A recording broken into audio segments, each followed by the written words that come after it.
cream ka. Wait lang. Pagtunog pa lang ng ice cream machine. Wait lang muna ha. Sit down lang ikaw dyan ha. Oh, kiss lang mama, kiss.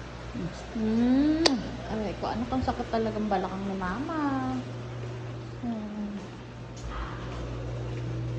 Okay lang yun nak. May ice cream machine ka. May tagagawa ka ng ice cream. Ayan o. Wait lang natin ha. Favorite niya kasi ang ice cream.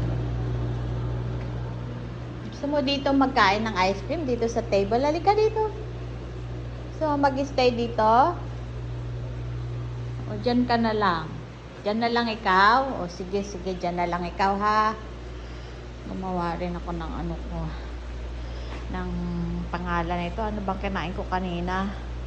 Clubhouse. Ayun, Clubhouse. Lagi ko na muna ito sa rep kasi baka ano eh. Meron akong maliit na rep dito. Nagawa ako ng Clubhouse ko. Ng lunch ko. Breakfast lunch yun na yun. Lagay natin dito kasi ito yung ano emergency fridge ko dito sa baba. Wait lang, kuya. Wait lang. Tayo natin mag-30, ano to? 30%. Ayan na, dito yung kanyang cone. Inilagay ko dito yung cone niya. Kasi iba yung pangkanya, iba din yung sa panila ko.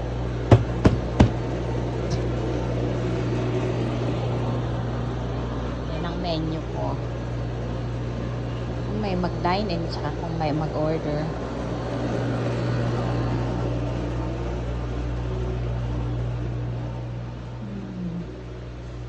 Wait lang na konti na lang to. Saglit na lang to. Yan na siya, may ice cream na siya. Ice cream, ice cream. Ice cream, ice cream.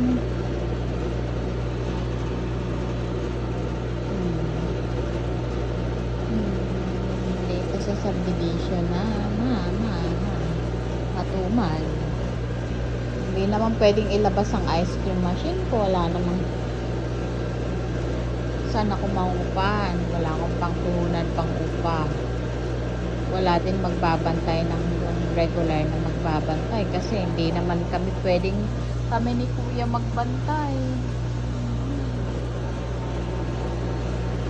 Mabuti kung lagi nasa good mood.